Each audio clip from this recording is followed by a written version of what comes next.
ఈరోజు పరిగిలో రైతుల్ని పరామర్శించడానికి రైతులకు భరోసా ఇవ్వడానికి వెళ్తున్నటువంటి మమ్మల్ని ఇవాళ అన్యాయంగా అరెస్ట్ చేసేటువంటి ప్రయత్నం ఈ ప్రభుత్వం చేస్తా ఉంది.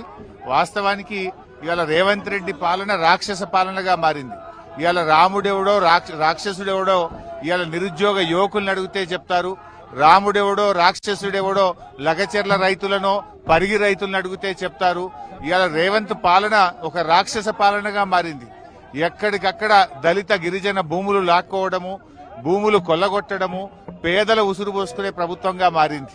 ఇవాళ రేవంత్ రెడ్డి నీది ఏ పాలననో 6 గ్యారెంటీలు ఎగ్గొట్టినా ఎవరిని అడిగినా చెప్తారు.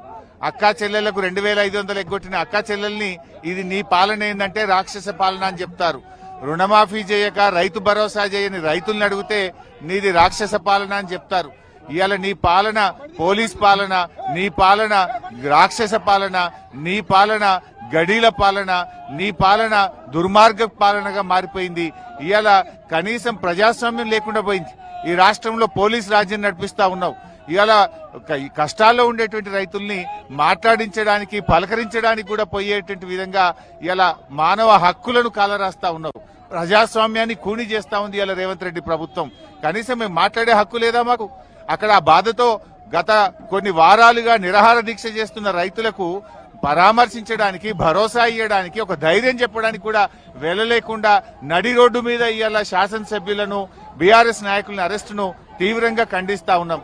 నిన్ననే ఆదిలాబాద్ మీటింగ్ లో ఏం మాట్లాడినావు?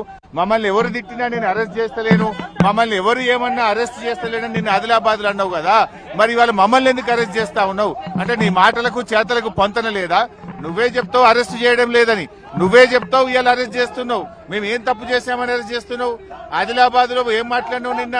ఇవాళ జరుగుతున్నది ఏంది?